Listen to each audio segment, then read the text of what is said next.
इधर लखनऊ में अखिलेश से मिले बीजेपी के पूर्व मंत्री, थामा अखिलेश यादव का हाथ। उधर दिल्ली में बीजेपी नेताओं में मच गया हड़कंप। मायावती के खास नेता ने भी गुपचुप तरीके से की अखिलेश से मुलाकात। पक्की हो गई डील, अखिलेश ने दिया झटका। अखिलेश की गुगली के आगे बोल्ड हुए बुलडोजर बाबा। चप्पे चप्पे पर अखिलेश ने बीजेपी को लपेट लिया। इधर बीजेपी अतीक अतीक कहती रह गई और उधर अखिलेश यादव ने बीजेपी के गढ़ में चप्पे चप्पे पर ऐसी फील्डिंग सजाई है कि दिल्ली की गद्दी पर बैठे साहब की कुर्सी भी हिल गई। बीजेपी ने जो सपने में भी नहीं सोचा था अखिलेश यादव ने वो कर दिया। अब 2024 में बीजेपी के हाथ से एक दो नहीं बल्कि कई राज्य अखिलेश यादव की वजह से निकल सकते हैं। ये हम नहीं कह रहे बल्कि अखिलेश यादव का एक जबरदस्त प्लान कह रहा है।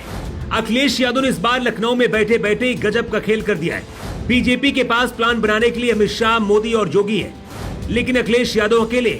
लेकिन इसके बावजूद अब अखिलेश यादव ने बीजेपी के तीर से ही उसका शिकार कर लिया है। असल में 2024 से पहले कुछ राज्यों में विधानसभा के चुनाव होने वाले हैं। 24 में बीजेपी हर हाल में इन राज्यों में जीत दर्ज करना चाहती है, लेकिन उसकी खास नजर मध्य प्रदेश पर है, क्योंकि बताया जा रहा है कि वहां की जनता बीजेपी से नाराज है।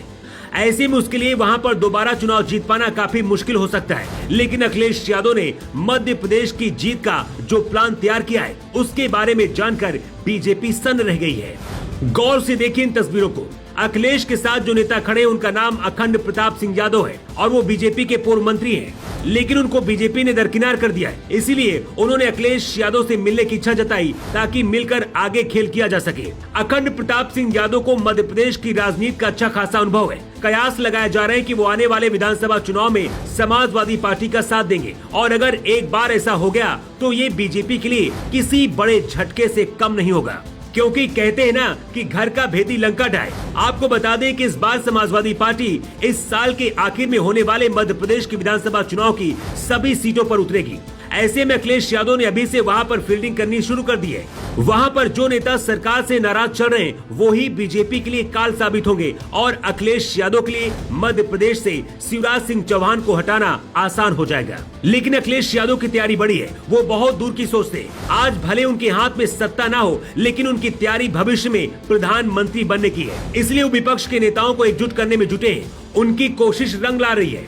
अब इस तस्वीर को भी देख लीजिए। जब से ये तस्वीर सामने आई है यूपी की सियासत में हड़कंप मच गया है, क्योंकि ये कोई और नहीं बल्कि बीएसपी सांसद रितेश पांडे है। लेकिन इसके सियासी मायने क्या है ये आसानी से समझा जा सकता है, क्योंकि पहले से ही मायावती की पार्टी लगातार कमजोर पड़ती जा रही है। ऐसे में अब अखिलेश यादव के पास बीएसपी के नेता भी पहुंच रहे हैं। इस तस्वीर के वायरल होने के बाद कयास लगाए जाने लगे हैं कि आने वाले 2024 के लोकसभा चुनाव में मायावती को तगड़ा झटका लग सकता है। आपको बता दें कि रितेश पांडे के पिता समाजवादी पार्टी से विधायक है, लेकिन अब अगर रितेश भी हाथी का हाथ छोड़कर साइकिल पर सवार होने का फैसला करते हैं तो ये मायावती के लिए किसी बड़े झटके से कम नहीं होगा, क्योंकि बीते कुछ चुनाव में मायावती ने ब्राह्मण वोटरों को भी साधने की कोशिश की है और रितेश पांडे पंडितों का एक बड़ा चेहरा है। ऐसे में इस चेहरे को बड़ा बनाकर उत्तर प्रदेश की राजनीति में अखिलेश यादव ब्राह्मणों का वोट बैंक बटोरने की कोशिश करेंगे। हमेशा से बीजेपी ब्राह्मणों के वोट बैंक को बटोरने में कामयाब होती रही, लेकिन इसके पीछे की वजह होती थी कि वो जिन सीटों पर ब्राह्मणों की संख्या ज्यादा होती है